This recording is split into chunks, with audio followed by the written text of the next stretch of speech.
ladies and gentlemen. We are back. We are live. It is the Freight Coach Podcast, the top podcast in transportation, coming to you guys every single weekday, 8:30 a.m. Pacific, 10:30 Central, to break down some industry headlines. But most importantly, you guys provide some actual insight into what we can do with all of this information. If this is your first time tuning in, welcome. This is the real side of freight, ladies and gentlemen. And I do say that before every single show. And what I mean by that is I only speak with transportation professionals, because at the end of the day, you guys, I want to talk to the right individuals who have done what you're looking to do, or who are currently doing what you're trying to achieve. So you can take that information, apply it, utilize it, and see a meaningful difference in your business and your life. Happy Friday, everybody. And, we're going to jump in. Sorry, we're a couple of minutes late. It's ironic that every time I talk about technology on the show, mine seemingly doesn't like to work on schedule and on par and everything. So we're going to jump right in. I got my good friend Eric Johnson back on the show to break down all things freight tech. So Eric, thank you for taking the time to join me today. All good, Chris. It's like the curse, right? Like whenever a technology company sets up a meeting like a month in advance, like, hey, we can't wait to show you this platform, and they do the demo and it doesn't work, so it's like, it's just the way these things go. Oh man, this, man, it's funny because it's so true. And I'm like I was telling you, I'm the only one who comes in here in my studio. Nobody else touches this stuff. I don't know how it works fine 99% of the time, and then just all of a sudden, and I didn't do anything different, Eric. I just kept hitting the power button, and then boom, it miraculously turned on. I think we have to come to terms with the tools we use have minds of their own. They're mercurial. They have moods. Like, some days they work great, some days they don't. So yeah, it's not as uniform and unemotional as we think it is. Dude, I wish it was that easy though, where you can just show up, everything worked out all right. We never had to worry about anything. Yeah. It would, it would be pretty amazing if that was the case. But so dude, what's new, man? I always love having you come on the show, because you're out there at the forefront of all things freight technology. You're talking to a bunch of different companies. And, I jokingly say on the show, every day there's 5 new AI companies that pop up inside of this industry, and they're all here to revolutionize everything. And, don't get me wrong, I'm a massive fan of AI and tech and everything that's out there. But, it's kind of like, what is going on? Like, how much, is this like the .com bubble of, the early 2000s?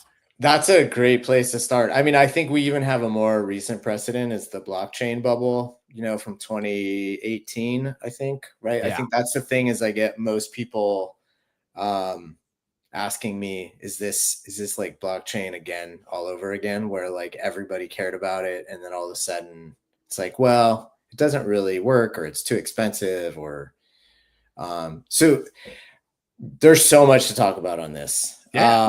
I mean, just this week, I'm actually posting a story on JOC.com this afternoon about it. We had 2 massive fundraisings for 2 of those companies, Augment, Happy Yep. Robot, both kind of logistics, mostly broker oriented, AI automation type companies. I think they both collectively raised like 120, 130 million, something like that, between the 2 of them. So we are sort of again in this boom where AI has kind of captured the fascination of investors, and it certainly is, it's certainly having an impact on the brokerage space. There's hardly a broker I talk to who is not trying these things, or have tried a bunch of them, or using a bunch of them, right? They are using them, and it makes sense if you think about it from the perspective of, if you're a broker and you don't own trucks and you don't own cargo, the ability for you to be successful, especially against your peers, is to just be as operationally cost competitive as possible, right? Yeah. And if these tools have the promise of doing a task faster, or for 24 hours a day instead of 8, not getting distracted, or, frankly, just doing things that humans don't have the capacity to do as quickly as these systems do, you're sort of fooling yourself if you just completely ignore it, right? Mm-hmm. So it totally makes sense that this has kind of captured the attention of especially the 3PL space. There was some interesting, I was at a conference earlier this week talking about AI actually. And one of the other presenters brought up this study that recently came out. I think it was, can't remember if it was a consultant or MIT that did it. Anyway, they said 95% of AI projects from enterprises are not, there's no ROI on them yet because, it's more like we feel like we need to do something. And so we're doing something, but it's not turning into ROI yet. I think a lot of people, Eric, and again, I always I don't want to say like I always blame marketing, but I feel like the push is, oh, you just have to implement AI and it's going to take off and it's going to automatically start working. And I think like the messaging failure out there, at least as a consumer that I have experienced, is like, no, with LLM, large language models, like you have to train it. It's extremely smart and it can do a lot of great things, but like you have to work with it a lot more in depth. And I feel like the message is out there. And again, maybe it's just me, but like I haven't really seen any of these AI companies directly come out and be like, hey, this is where it's at right now. You have to do this to get it up to that level of efficiencies that you're wanting it. And I feel like, you can kind of blame Grok or Chat GPT because it's like you can go in there and use that like it's Google and essentially it creates a bunch of stuff for you in the matter of seconds. But as the purchaser of it, and you also have to look at it is like, no, if you want these AI tools inside of logistics to work for you, you have to be working with it to get it to that point. Like if you are as good as you think you are in this industry, you got to train that bot to work 24/7, 365 the way that you want it to. Because I feel like that out of the box initial implementation, people are going to, I feel like a lot of resistance is going to come out here in the coming months, Eric, where people are like, oh, AI is a fad. It's a joke. Nothing inside of Freight is going to work. So, I mean, I think you're totally right that there's a danger that the things that have kind of happened with past software hype cycles is people get excited about it. It doesn't work as well as they thought it was going to, or as well as it was sold. They get disillusioned. And instead of like going back to the drawing board and trying again, they sort of just like, nah, let's just go back to what we did before. I mean, that's definitely a possibility. There's so many different aspects to this. You're right that some of the marketing is to blame. I think also some of the demand from companies is to blame. Like there's a lot I hear all the time, like when you read in any sort of corporate type magazine, like the demand at the corporate level to figure out how to use AI is off the charts. Like they want this badly because if we're being totally frank, it helps them not have to hire people, or it helps them reduce their headcount. Like, let's not beat around the bush. The goal from corporate America is be more efficient, higher margin. That's what it boils down to. And so if you combine the demand with the marketing that the demand wants to hear, it definitely can create some like it set you up essentially for a promise that was not kept, right? Now, the interesting thing with the marketing thing that's going on, especially inside of Freight right now, is you have companies that are like born AI. Like they started, their product was essentially, let's use AI to solve this problem, or to connect these two data sets, or to automate this workflow. There's a million other companies that existed and have huge customer bases that were started way before anyone knew what ChatGPT was. Mm-hmm. And by the way, they were probably also using AI. They just weren't bragging about it or putting it in marketing speak. But the onus on those companies now is they also have to have a marketing message around AI. So they are investing in agents that they give like cute names to their agent who helps you. It's like Clippy. It's like the new version of Clippy. So there's like almost like these marketing wars between large incumbent companies that have huge customer bases and have had to adopt an AI message versus the actual only AI companies that aren't doing anything else but AI and are saying, well, we were started 2 years ago. And so we've built everything using the most state of the art that you could possibly have. Yeah. So, and it's all, and a lot of it is marketing, right? Obviously. I think we also, a lot of individuals out there are, they see like CH Robinson. They came out here recently about their massive AI push, and they reorganized a bunch of stuff, and you see it, but then I feel like a lot of people fail to realize that some of the, like you were saying, like these large corporations and kind of like what they're doing with this. But like, I think what a lot of people are failing to realize is a lot of these companies have been working on this already for 5 years now, like Big 6 years. They've been working on this for a long time. And then we're seeing the announcements come out about a company like CH Robinson. And just to be abundantly clear, I'm not ripping on Robinson here at all for this, but they see that, and then they see all of this AI companies popping up in the industry, and they're like, oh, CH Robinson must be using all of these tools.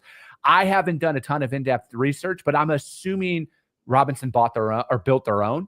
And then they've been in there kind of breaking that down because they are getting ahead. And this is where it's like, I feel like a lot of companies who are at a smaller scale, Eric, they need to model what like a company like Robinson out there is doing, where, I think there's going to be a lot of stuff that comes out where a lot of people are going to lean heavy on, oh, AI is replacing all of our jobs. But I don't think it's going to be that way in a couple of years, where it's going to balance it out. And I'm going to take it where like Robinson and a lot of the big companies are not going to get the benefit of the doubt because they're going to probably slash their headcount by 30%, right? Just a guesstimate. And the smaller companies, though, who adopt it, like I'll use my company as an example. Our plan is to adopt as much tech as possible so we can remain as lean as possible for as long as possible, hire the right amount of people, pair that up with uncapped commissions, because again, I will quote again for the 1,000th time, my companies will never cap their commissions because I want to pack a larger punch in the market and be able to bring and level the playing field. And that's where I see a lot of small companies. You can literally level the playing field with the right technology, but I feel like with what will come out in the coming years, a lot of these large organizations are not going to get the benefit of the doubt. They're going to be told you're putting profits over people, you're firing all these individuals. I think that the meritocracy that is the economy of the United States is going to really come into full effect here. And I feel like if you're that great of an employee, you're going to be just fine no matter what. Yeah, I would agree with especially that last point, right? Like you have to figure out what your unique value to company is, the company you work for, or just the general market, right? Like that is it's always been important, but it's never been more important in light of like if you just assume there's a certain amount of like repetitive tasks that everybody has to do. Like for a manager or someone in like an executive role, you do a ton of administrative stuff that honestly sometimes feels like a total waste of time, or like you sort of wonder like, why is my company paying me to do like fill out forms, right? Like that could be taken off your plate, right? So okay, so it's interesting. Robinson is a great example of a company that has they're doing great relative to where they were 2 years ago, and they've gone really hard in on the messaging on we're automating this. I think they had a smart message around we have the biggest number of transactions. Thereby, we have the best ability to train a model to do what we do because nobody has a data set as big as ours. And if we internally make the data as accurate and clean as possible, then the model should learn from a very clean internal data set. That's a great message to go into the market with. Yeah. There's other companies. And yes, I agree. I mean, I haven't talked to them in depth, but I know they develop a lot of stuff internally. They've obviously had a TMS and a managed trans kind of facility internally that they've built. So I don't think they use a lot of outside help with this. Then look at Echo. Echo doesn't put out press releases about the use of AI. They don't set up chats with me and Bill Cassidy about use of AI. But I know the guy He's speaking at our event in a few weeks, who is responsible for sort of like corralling what's in the outside market and making it useful for Echo. And they try a lot of different things. So they're using off the shelf stuff. So there's different approaches to this, both in terms of what you use and also how you market it. Mm-hmm. So it's very dangerous to go, oh, the company that's making the most noise is the one that's the most innovative. Mm-hmm. It's also dangerous to say that the one that's being super quiet isn't doing anything or is the most innovative because they're being quiet. Like, you just can't make these assumptions. You have to kind of just peer under the hood, and most companies don't let you do that. So it's very difficult. Like, if you think about it from the company, you know, whether you're a shipper or you're a carrier and you're interacting with these companies that are all of a sudden like wanting to transform how they do, transform themselves operationally, it's super hard. You just have to get in there and like work with them and know, oh my God, this is amazing. Like, this thing pings my system instantly 24 hours a day instead of me having to call Pam and getting, you know, and getting her to give me a piece of data, right? Alternatively, they may be saying that they have amazing AI and the AI sucks and it's terrible and it's just giving you wrong answers, or it's like it just keeps pinging and it doesn't get through. Like the other day, I'll give you a great example. I was in this small town in Illinois last week, and we were trying to make a reservation for a restaurant in Davenport, Iowa. We were about an hour away, and the only way to make the reservation was through Google's AI.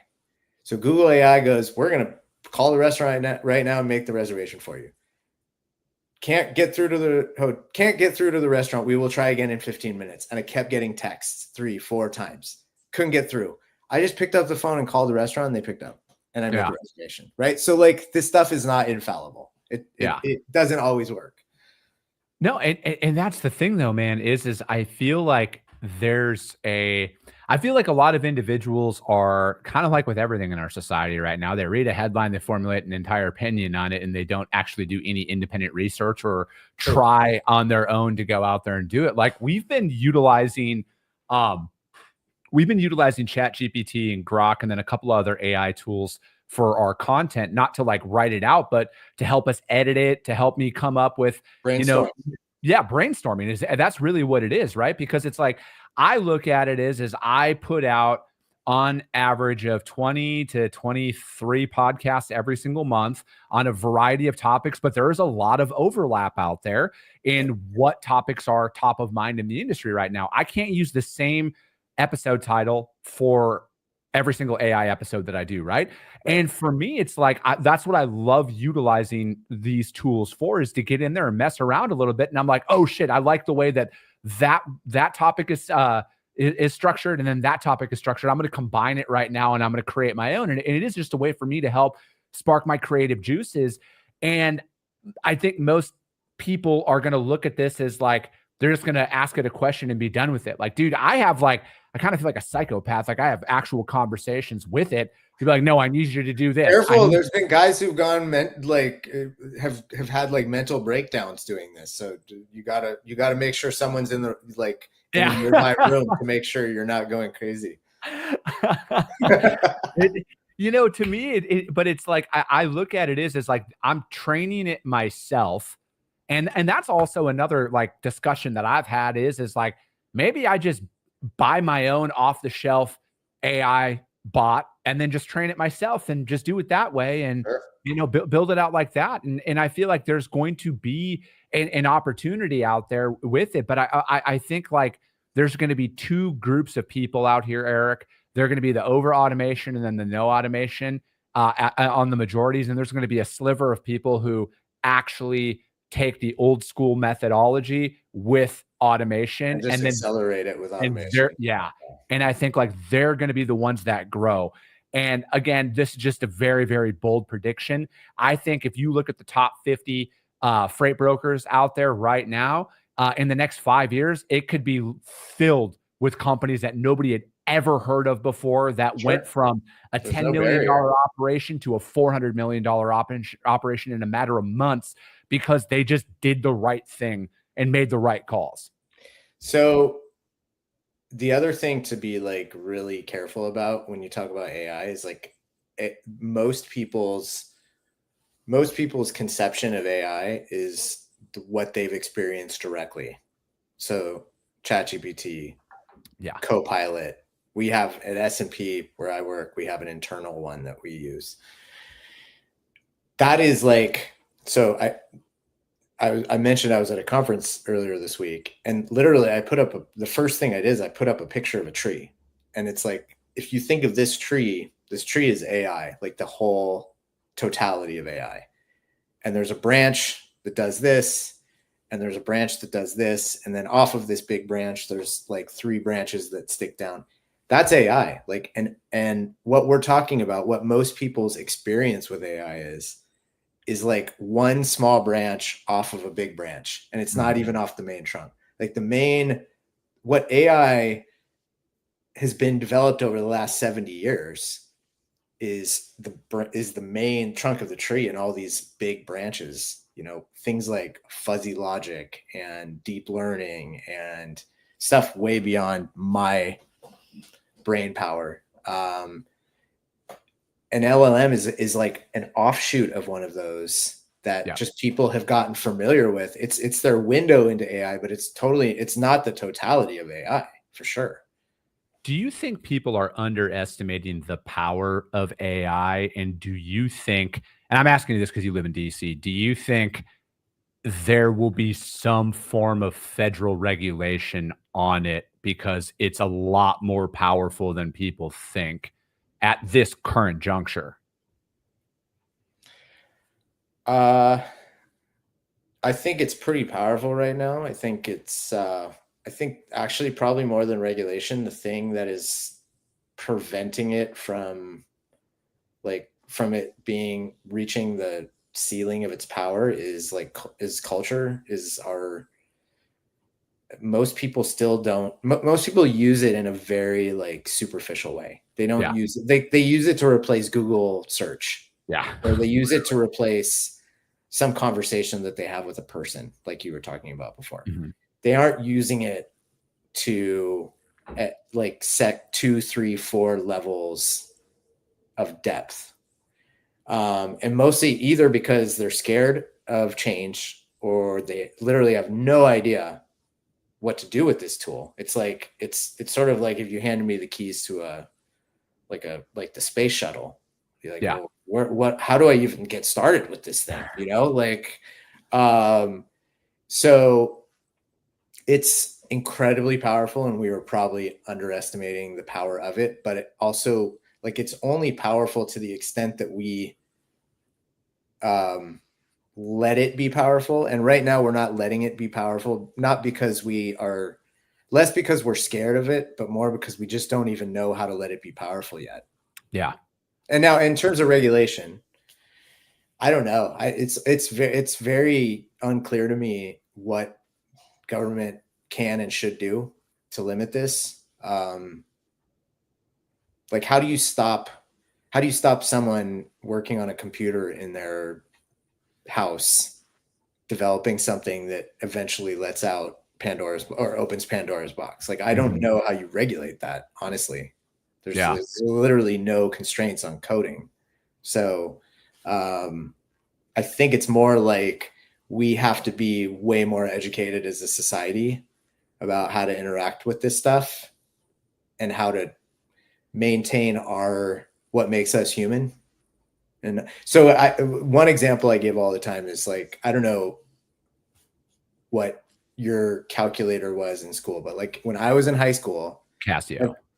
Everyone had a TI-81 graphing calculator because you needed that for, I forget what, algebra 2 or whatever it was. I wasn't in advanced math, Eric, so we can just curb that.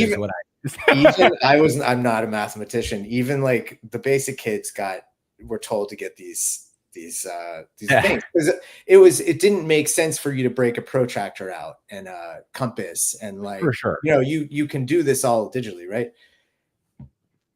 I mean, there's a manner of thinking that this stuff takes stuff off the human the plate of the human brain that we're not necessarily best equipped to do, right? And so if you take that perspective, you still have to decide what we still as humans need to decide what it is we're really good at, like creative thinking, moral type stuff.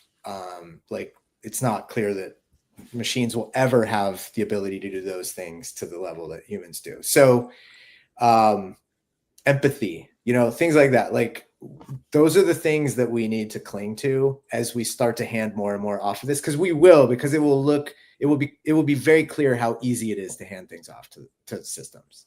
Yeah. No, and that's where I feel like it's going to be a kind of like a big bullwhip. I think like it's going to go really, really far in one direction. And I feel like, and again, I don't know if this will happen, but I just feel like in time, humans are going to realize like, hey, I think we did too much and we want to go back to like just being humans again. I don't know, man. I just don't know if you can erase thousands of years of tribalism that we are as people, Can I say something that I feel like I've noticed people talking about more is the rush to like AI everything is because most people feel completely overloaded in their lives. Work, personal, everything. We take in too much information. We get too many emails. We have too many like authorities sending us mails to do this and that. We have to fill out too many forms. Everything is so friggin' complicated. And it seems very appealing to have someone take some of that load off our plate. So I agree. I think there's going to be a backlash where it's like, we need humans to be doing things, but it needs to be a reasonable amount of things that they do in a day. And it can't be that we're just like trying to emulate supercomputers and just juggling a million different things all the time. I think the most powerful thing a lot of people can do right now is literally just shut their phone off for like 2 hours. For sure. And it's like, I won't go down. I could have been like, oh, Eric, welcome to the dark side of tinfoil hats. We can go on about with big government and everything, but we won't go there on this show today. But I look at it is, you do need to give yourself a break from social media and all of this stuff, because I feel like people get a little too wrapped up into it, right? Like they get a little too wrapped up in needing to have an opinion on everything. And it's like, dude, for me, it's like, I literally just take the stance of like, I'm just not going to comment on anything. I don't even reply to like most comments and stuff that I see or posts out there that I see. I just don't do it because I'm like, dude, this doesn't affect my life. Like what somebody else is going through. And when I say somebody else, you guys, like 99% of the people you see online are not your friend, right? Like they're just fucking people on the internet. I'm like, I don't feel the need to comment on some of that stuff. And I feel like so many people get so wrapped up in everything that's going on. This is just another layer of getting wrapped up into stuff that I feel like the most powerful piece of advice I can give the majority of people: shut your phone off for like an hour. All right. Go look at a mountain or, get some sun on your face. And then another thing too, man, like I think a lot of people will also come to the realization we're not as different as the internet makes it seem, like when it boils down to it, we're not. You go, like one of the benefits, I get to go to conferences all the time. And like you go to conferences and it's like, sometimes I think I catch myself going, I look around and I'm like, I bet if we were all sitting behind computers, everyone would be like antagonizing each other about some stupid detail. But here we are in person and we're like, having coffee and chit chatting and like, oh, that's interesting. And, you're totally right. Yeah. I just look at it is like, there's, and especially like with where we're at with AI and technology and everything. And, yes, Ryan Schreiber, this entire episode has been about you actually the entire time. So if you go back, listen to it, and then share it out a bunch, then you can show everybody how we only talked about Ryan Schreiber this entire time. We started with on this day, Ryan Schreiber was born. On week 1, he did this. On week 2. Dude, I just like, I look at it is there's a lot to be seen. There's going to be a lot of great tools that are going to come about this. And, I feel like you do have to give it a little bit more time on how you're going to utilize it inside of your organization. There's going to be a lot of great tools that have yet to be developed, that are about to be developed. And, I look at it as, a good gauge and a good place to start is like, what are your customers asking of you? Are your customers coming to you and asking for any of these tools? Because that's one thing, again, like I actually move freight. I don't work with the largest shippers in North America, but the shippers that I do work with have a lot of volume. I don't have a big push from them about, hey, you need to do this. You need to have this tech, and this tech. They're not like, Chris, I need you to optimize my workflows. That conversation doesn't happen. I'm not saying it doesn't happen out there, but from my experience, and again, I feel like with a lot of companies, if you don't know where to start, maybe gauge on what your customers are asking of you and your capabilities. And I think like a lot of organizations out there, Eric, a really, really good tracking system and some really good load updates would serve them very well out there in the market. Because if I'm talking to any prospects, which I do, I cold call every single day. That's kind of the big sticking point with a lot of them is like, we just need to know what's going on with our freight. And that's it. Right. So yes, there's some organizations that are a lot more complex, but I feel like the majority of them out there might not be as complex as you think and might not have as big of requirements as you think. Yep, that's fair. Eric, I appreciate your time, man. How does anybody, you guys got your conference coming up here, and I know these fly by every single time. Even though we were late, we already blew past 30 minutes. How, like Inland, all that stuff's coming out there, man. Drop that in there for people. So yeah, our Inland Distribution Conference, or Inland 25, is September 29th through October 1st in downtown Chicago. We have an awesome program this year. Attendance is looking great, even despite the market. And yeah, joc.com is a place to read stories. I'm on LinkedIn. I'm also still, to my, to your point earlier, probably to my detriment, I'm still on Twitter, but I have a high pain tolerance, I guess. So, dude, I try and stay off of Twitter as much as possible. I stream. I stream this show on Twitter just because like there's a big community. There's an audience there, yeah, for sure. Out there, but I'm like, man, that's one of those social media platforms that I'm on for about 8 seconds, and I want to like drive my car into oncoming traffic. I'm like, this cannot be. Your post last night summarized it perfectly. This cannot be where we're at as a society. It's funny. I don't quote Joe Rogan a lot, but he had a bit like way before he became big where he talked about like whether humans were getting dumber generation by generation, because I forget the reason he said, but I have to go back and find this. But I'm like, man, I think he actually was right about this. He's like the Egyptians 2,000 years ago built the pyramids without like any machinery. And like now we seem to have a dumber handle on basic facts than they did. So it's so damn true, man. Eric, thank you so much for your time. That's going to be it for today, ladies and gentlemen. As always, if you guys got value in what you heard, subscribe to the show, you guys. And if you're feeling really ambitious after this one, rank the show on iTunes and Spotify, because if you see value, your network's going to see it as well. I appreciate you guys. I love you guys. And we'll be talking to you soon. Came back with a bang, window down, yelling out money, anything. Hey, ooh, got the foot on the gas, pedal to the metal when I'm get to the back. Hey, got the foot on the gas, pedal to the metal when the lane moves.